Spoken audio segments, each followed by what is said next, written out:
रजत भट्ट ने publicly accept किया कि मैरिज के दौरान उनसे बिट्रेयल हुआ। इस पॉइंट पर कोई कन्फ्यूजन नहीं होनी चाहिए। बिट्रेयल रॉन्ग था और उसकी रिस्पॉन्सिबिलिटी रजत पर थी। लेकिन मेरा आज का अनकंफर्टेबल क्वेश्चन ये है, अगर मकसद मैरिज को सेव करना था तो ईमान के ब्रदर ऑन शेख को हस्बैंड वाइफ की प्राइवेट कॉन्फ्लिक्ट रेहान तारिक के पॉडकास्ट पर पब्लिकली डिस्कस करना चाहिए था। और जब मैटर पब्लिक हो गया, क्या रजब का उसी प्लेटफॉर्म पर I am done with this marriage कहना इमोशनली मैच्योर रिस्पॉन्स था? मेरी एनालिसिस में रजब की बिट्रियल ने रिलेशनशिप को इंजर किया, but family involvement, public exposure और रिटेलिएटरी स्टेटमेंट्स ने रिकॉन्सिलिएशन को ऑलमोस्ट इम्पॉसिबल बना दिया। अस्सलाम वालेकुम, मैं उज़मा बिलाल हूँ, relationship and emotional healing coach. पिछले 7 ईयर्स में मैं 200 से ज़्यादा इंडिविजुअल्स और कपल्स के साथ attachment wounds, betrayal, family interference और इमोशनल रिलेशनशिप कॉन्फ्लिक्ट्स पर काम कर चुकी हूँ। और मैंने सिमिलर सिचुएशंस में रिपीटेडली एक पैटर्न ऑब्जर्व किया है। कभी भी रिलेशनशिप को सिर्फ ओरिजिनल मिस्टेक डिस्ट्रॉय नहीं करती, ओरिजिनल मिस्टेक फायर स्टार्ट करती हैं, बट ब्लेम, एक्सपोजर, डिफेंसिवनेस और फैमिली कैंप्स उस फायर को फैला देते हैं। मैं रजब, ईमान या उनकी फैमिली मेम्बर्स को पर्सनली नहीं जानती। ये एनालिसिस सिर्फ उनकी पब्लिकली शेयर्ड इन्फॉर्मेशन और विजिबल रिलेशनशिप पैटर्न पर बेस्ड है। सबसे पहले ओरिजिनल इंजरी रजब की एडमिटेड बिट्रियल थी। बिट्रियल के बाद इंजर्ड पार्टनर सिर्फ ये नहीं सोचता, मेरे पार्टनर ने किसी और पर्सन को चूज़ किया। उसके अंदर डीपर क्वेश्चन डेवलप होते हैं। क्या मैं एनफ नहीं थी? क्या मैं इस रिलेशनशिप में सेफ हूँ? क्या ये दोबारा हो सकता है? क्या जिस रिलेशनशिप को मैं रियल समझती थी वो एक्चुअली रियल था? रजब की तरफ से ये कहा गया कि अपॉलॉजी है और ईमान ने उन्हें फॉरगिव कर दिया। लेकिन यहाँ एक इम्पॉर्टेंट साइकोलॉजिकल डिफरेंस है। फॉरगिवनेस और रिस्टोर्ड ट्रस्ट एक चीज़ नहीं है। फॉरगिवनेस एक डिसीजन हो सकता है, ट्रस्ट रिबिल्डिंग एक लॉन्ग टर्म प्रोसेस होता है। सॉरी कह देना, गिफ्ट देना या पार्टनर का कह देना कि मैंने माफ़ किया ऑटोमेटिकली इमोशनल वूंड को हील नहीं करता। अपने प्रोफेशनल वर्क में मैंने देखा है कि बिट्रेड पार्टनर वर्बली माफ़ कर देते हैं, लेकिन इंटरनली उसका नर्वस सिस्टम अब भी अनसेफ फील करता है। उसे रीअश्योरेंस चाहिए होती है। वो स्मॉल चेंजेस को नोटिस करता है। वो कुछ सिचुएशंस में रिपीटेडली ट्रिगर होता है और बिट्रेइंग पार्टनर फ्रस्ट्रेट होकर कहता है, तुमने मुझे माफ़ किया था, अब पुरानी बात क्यों ला रही हो? लेकिन इंजर्ड पार्टनर का इमोशनल आंसर होता है, मैंने तुम्हें एक और चांस दिया था, मेरा ट्रस्ट अभी वापस नहीं आया। इसीलिए रजब और ईमान के केस में मेरा फर्स्ट क्वेश्चन ये है, क्या बिट्रियल के बाद जेन्युइन इमोशनल रिपेयर हुई या सिर्फ एज्यूम कर लिया गया कि फॉरगिवनेस के साथ मैटर फिनिश हो गया?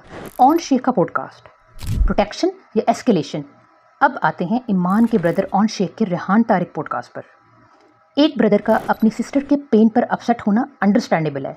एक हर्ट वुमेन को फैमिली सपोर्ट की ज़रूरत भी होती है, लेकिन इमोशनल सपोर्ट और पब्लिक इंटरवेंशन सेम चीज़ नहीं है। सपोर्ट ये है, मैं तुम्हारे साथ हूँ, मैं तुम्हारी फीलिंग्स को सुनूंगा, मैं तुम्हें सेफ डिसीजन लेने में सपोर्ट करूँगा। लेकिन पब्लिक इंटरवेंशन ये है, मैं तुम्हारी मैरिज के private issues millions of strangers के सामने डिस्कस करूंगा। जब ऑन ने पॉडकास्ट पर मैरिटल कॉन्फ्लिक्ट, सेपरेशन और फैमिली एलिगेशंस डिस्कस किया तो private problem officially public debate बन गई। ऑडियंस ने साइड्स चूज शुरू कर दी। रजब विलन बनाए, ईमान विक्टिम बनने लगी, प्राइवेट कन्वर्सेशन कंटेंट बन गई और फैमिलीज पब्लिकली डिफेंड और अटैक करने लगी। यहाँ मेरा कंट्रोवर्शियल बट ऑनेस्ट क्वेश्चन है, क्या ऑन अपनी सिस्टर को प्रोटेक्ट कर रहे थे और अननोइंगली उसकी मैरिज के रिमेनिंग चांसेस को और डैमेज कर रहे थे? उनका इंटेंशन प्रोटेक्टिव हो सकता है, लेकिन गुड इंटेंशन हमेशा हेल्दी आउटकम प्रोड्यूस नहीं करते। कभी फैमिली मेंबर इंजर्ड पर्सन को इमीडिएट इमोशनल वैलिडेशन देता है, बट लॉन्ग टर्म रिकॉन्सिलिएशन का डोर क्लोज कर देता है। क्या ईमान की साइड बिल्कुल भी कसूर थी? रजब का बिट्रियल रॉन्ग था, लेकिन इसका मतलब ये नहीं है कि उसके बाद ईमान की साइड से होने वाला हर एक्शन ऑटोमेटिकली हेल्दी था। ईमान अपने अडल्ट ब्रदर की हर स्टेटमेंट की रिस्पॉन्सिबल नहीं है। ऑन की पॉडकास्ट की प्राइमरी रिस्पॉन्सिबिलिटी ऑन पर है, लेकिन जब मैरिटल कॉन्फ्लिक्ट फैमिली मेंबर्स और सोशल मीडिया के थ्रू कॉन्टीन्यूसली पब्लिक होता रहे तो इंजर्ड पार्टनर को भी बाउंड्रीज एस्टेब्लिश करनी होती हैं। वो कह सकती है, मैं हर्ट हूँ और मुझे आपकी सपोर्ट चाहिए, बट मेरी मैरिज की प्राइवेट डिटेल्स मेरे बिहाफ पर पब्लिकली डिस्कस ना करें, क्योंकि अगर कल कपल रिकॉन्साइल करना चाहे तो फैमिली मेंबर्स अपने हार्श वर्ड्स इजीली फॉरगेट नहीं करते। पॉडकास्ट क्लिप्स डिसअपियर नहीं होती, ऑडियंस अपनी जजमेंट वापस नहीं लेती और स्पाउस को लगता है कि उसकी प्राइवेट लाइफ को एक्सपोज कर दिया गया है। ईमान ने डिवोर्स नोटिस और अपने चाइल्ड से related emotional imagery publicly share की। उनका पेन अंडरस्टैंडेबल था। एक यंग चाइल्ड के साथ सेपरेशन फेस करना डीपली पेनफुल होता है, लेकिन चाइल्ड को अडल्ट मैरिटल कॉन्फ्लिक्ट का सिंबल नहीं बनने देना चाहिए। चाइल्ड की कोई मिस्टेक नहीं थी, इसलिए चाइल्ड को एविडेंस, मैसेंजर, प्रेशर पॉइंट या सिंपैथी क्रिएट करने वाली इमेजरी का हिस्सा भी नहीं बनना चाहिए। पेन एक्सप्रेस करना वैलिड है, लेकिन चाइल्ड को अडल्ट कॉन्फ्लिक्ट से प्रोटेक्ट करना पेरेंट्स की रिस्पॉन्सिबिलिटी है। रजब का पब्लिक काउंटर अटैक। ऑन के पब्लिक पॉडकास्ट के बाद रजब भी रेहान तारिक के प्लेटफॉर्म पर आए। उन्होंने अपनी साइड एक्सप्लेन की, एलिगेशंस का रिस्पॉन्स दिया और पब्लिकली कहा, I am done with this marriage. Divorce एक अडल्ट का लीगल और पर्सनल राइट हो सकता है, हर मैरिज सेफ नहीं की जा सकती, लेकिन रिलेशनशिप एड करने का तरीका बहुत इंपॉर्टेंट होता है। प्राइवेट कन्वर्सेशन के बाद रिस्पेक्टफुल लीगल प्रोसेस एक चीज़ है, मिलियंस ऑफ व्यूअर्स के सामने मैरिज एंड करने का अनाउंसमेंट दूसरी चीज़ है। ऑन ने मैटर पब्लिक किया, बट रजब के पास चॉइस थी। वो ब्रीफ रिस्पॉन्स देकर मैटर को प्राइवेट मेडिएशन पे ले जा सकते थे, ये वो सेम पब्लिक प्लेटफॉर्म पर काउंटर अटैक कर सकते थे।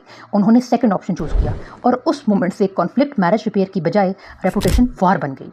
ईमान की साइड कह रही थी हमें हर्ट किया गया, रजब की साइड कह रही थी हमें पब्लिकली डिफेम किया गया। एक साइड अपना पेन प्रूव कर रही थी, दूसरी साइड अपना डिफेंस प्रूव कर रही थी और ऑडियंस जज बन गई। Pain, defence and retaliation cycle. मैं इस पैटर्न को पेन, डिफेंस, रिटेलिएशन साइकिल कहती हूँ। एक पर्सन पेन से बोलता है, दूसरा उसे अटैक समझता है, वो डिफेंसिव रिस्पॉन्स देता है। पहला पर्सन डिफेंस को लैक ऑफ रिमोर्स समझता है, वो और डिटेल्स शेयर करता है, दूसरा और एग्रेसिव रिस्पॉन्स देता है और हर रिस्पॉन्स ओरिजिनल प्रॉब्लम के ऊपर एक नया इमोशनल वूंड क्रिएट कर देता है।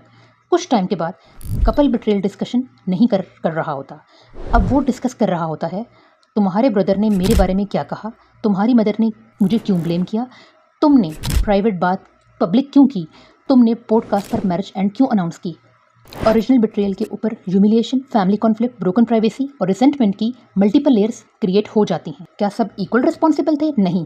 बैलेंस एनालिसिस को मतलब इक्वल ब्लेम नहीं होता। बिट्रेयल रजब का एक्शन था, उसकी रिस्पॉन्सिबिलिटी रजब पर है। ऑन को पॉडकास्ट ऑन का एक्शन था, उसकी रिस्पॉन्सिबिलिटी ऑन पर है। ईमान की ऑन पब्लिक पोस्ट उनकी रिस्पॉन्सिबिलिटी थी। रजब का पब्लिक काउंटर अटैक और मैरिज एंडिंग अनाउंसमेंट उनकी पब्लिक रिस्पॉन्सिबिलिटी थी। रिस्पॉन्सिबिलिटी हर स्टेज पर डिफरेंट थी, लेकिन ये कहना भी इनएक्यूरेट है कि अगर एक पर्सन रॉन्ग था और बाकी हर पर्सन का रिस्पॉन्स कंप्लीटली हेल्दी था। इस स्टोरी में बिट्रेयल ने ट्रस्ट ब्रेक किया, पब्लिक एक्सपोजर ने प्राइवेसी ब्रेक की, फैमिली इन्वॉल्वमेंट ने हस्बैंड वाइफ टीम ब्रेक की, रिटेलिएटरी स्टेटमेंट ने रिमेनिंग रिस्पेक्ट ब्रेक की। मेरी फाइनल प्रोफेशनल एनालिसिस। इस रिलेशनशिप क्राइसिस का स्टार्टिंग पॉइंट एक्चुअली रजब की बिट्रेयल थी, लेकिन मैरिज का पब्लिक डिस्ट्रक्शन सिर्फ बिट्रेयल से नहीं हुआ। ऑन शेख का मैरिटल कॉन्फ्लिक्ट को रेहान तारिक के पॉडकास्ट पर पब्लिकली डिस्कस करना एक मेजर टर्निंग पॉइंट था। ईमान की साइड से पब्लिक इमोशनल मैसेजिंग ने ऑडियंस को कॉन्फ्लिक्ट का पार्टिसिपेंट बना दिया। रजब का पब्लिक काउंटर रिस्पॉन्स और I am done with this marriage कहना रिकॉन्सिलिएशन के रिमेनिंग चांसेस को और रिड्यूस कर गया। सो मेरी फाइनल ऑब्जर्वेशन ये है कि रजब ने फायर स्टार्ट की, but family intervention, public exposure और रिटेलिएशन ने उस फायर को फ्यूल बना दिया। अपने क्लाइंट्स के साथ सिमिलर रिलेशनशिप पैटर्न्स पर काम करते हुए मैंने रिपीटेडली ऑब्जर्व किया है, रिलेशनशिप को सिर्फ कॉन्फ्लिक्ट डिस्ट्रॉय नहीं करते, रिलेशनशिप को कॉन्फ्लिक्ट के बाद रिपेयर, अकाउंटेबिलिटी और बाउंड्रीज की फेलियर डिस्ट्रॉय करती है। ऑडियंस जीत कर रिलेशनशिप नहीं जीता जा सकता। पॉडकास्ट पर अपनी साइड प्रूव करके ट्रस्ट रिस्टोर नहीं होता। गिफ्ट देकर इमोशनल सेफ्टी परचेस नहीं की जा सकती और चाइल्ड को सेंटर में लाकर हेल्दी को पेरेंटिंग नहीं होती। अब आप बताएं, इस रिलेशनशिप को सबसे ज़्यादा किस चीज़ ने डैमेज किया? रजब की बिट्रेयल, ऑन का मैटर को पब्लिक करना, ईमान की साइड के कॉन्फ्लिक्ट को सोशल मीडिया पर कंटिन्यू करना, या रजब और दोनों फैमिलीज़ का टाइमली बाउंड्रीज एस्टेब्लिश ना कर पाना? कमेंट्स में रिस्पेक्टफुली अपनी ओपिनियन शेयर करें। मैं उज़मा बिलाल हूँ, relationship and emotional healing coach, और इस चैनल पर हम कंट्रोवर्सी से भागेंगे नहीं, लेकिन कंट्रोवर्सी को गॉसिप के लिए नहीं, रिलेशनशिप साइकोलॉजी को समझने के लिए यूज़ करेंगे। अल्लाह।